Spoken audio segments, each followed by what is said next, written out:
सोने की बढ़ती कीमतों को देखकर हर कोई अफसोस करता नजर आ रहा है कि सोने में निवेश क्यों नहीं किया। लेकिन क्या ये सच में सही है कि सोना सबसे ज्यादा रिटर्न देता है या ये सिचुएशन बेस्ड है? और आज अगर सोना रिटर्न दे रहा है तो हो सकता है कल ये डेड इन्वेस्टमेंट लगे।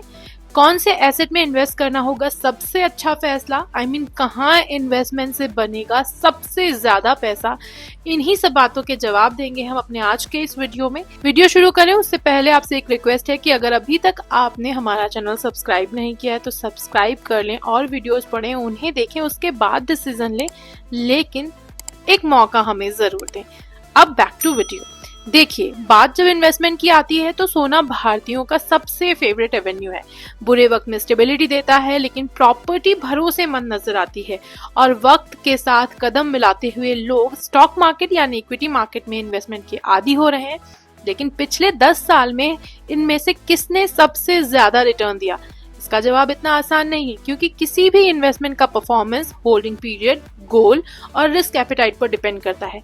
सोने की बात करें तो सोने ने इस साल 50% से ज्यादा रिटर्न दिया है, लेकिन अगर सोने का 10 साल का परफॉर्मेंस देखें तो पता चलता है सोने ने ऑन एवरेज पिछले 10 साल में लगभग 8 से 9% का रिटर्न ही दिया है। बेशक इसे बहुत शानदार रिटर्न नहीं माना जाएगा, लेकिन लगातार बढ़त देता रहा है और सबसे बड़ा फायदा ये है कि सोना बाजार में गिरावट आने पर सुरक्षा का काम करता है। हालांकि स्टॉक्स या म्यूचुअल फंड्स हमारे देश में सोने, चांदी और प्रॉपर्टी की कंपेयर में थोड़ा नया है और लोग इसे ज्यादा रिस्की मानते हैं, लेकिन धीरे धीरे हमारे यहाँ लोग स्टॉक मार्केट के साथ कंफर्टेबल हो रहे हैं।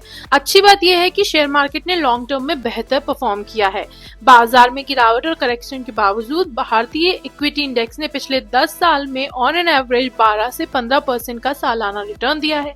अच्छी ग्रोथ वाले स्टॉक्स को लंबे टाइम तक होल्ड करना और कंपाउंडिंग इन्वेस्टर्स को अच्छा रिटर्न देती है, बशर्ते आप मंदी में घबराकर शेयर ना बेच दें, ना ही सिप बंद करें। अब हम बात करेंगे प्रॉपर्टी की। रियल एस्टेट की बात करें तो भारतीय परिवारों की ये पहली पसंद है। इसे लोग भरोसेमंद मानते हैं, लेकिन इसका प्रदर्शन मिला जुला रहा है।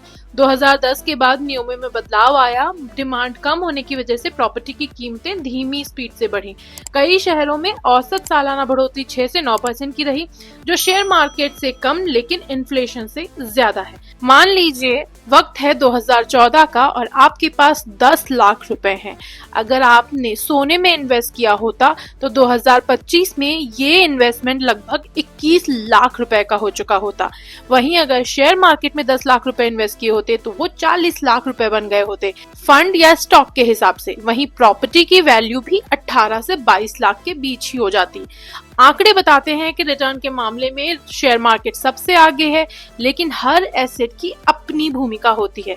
सोना सुरक्षा देता है, शेयर बढ़ोतरी करता है और प्रॉपर्टी स्थिरता और रहने की सहूलियत देती है। एक्सपर्ट्स की माने तो निवेशकों को डाइवर्सिफिकेशन की स्ट्रेटेजी अपनानी चाहिए। इसका मतलब है कि पूरा पैसा किसी एक एसेट में लगाने के बजाय थोड़ा थोड़ा सब में लगाएं।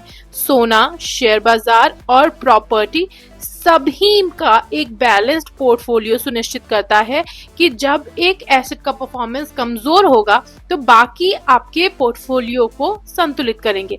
वैसे आपने सबसे ज्यादा इन्वेस्टमेंट कहाँ किया है? कमेंट करके बताएं। साथ ही इन्वेस्टमेंट का कोई भी डिसीजन दोस्त, रिश्तेदार या यूट्यूब के रायचंदों की राय पर नहीं, बल्कि अपने फाइनेंशियल एडवाइजर से कंसल्ट करके लें। इस वीडियो को बनाने का पर्पस आपको डिफरेंट इन्वेस्टमेंट एवेन्यूज के बारे में एजुकेट करना था। आज के लिए सिर्फ इतना ही, फिर मिलेंगे किसी और वीडियो में। तब तक के लिए keep reading and take a very good care of yourself.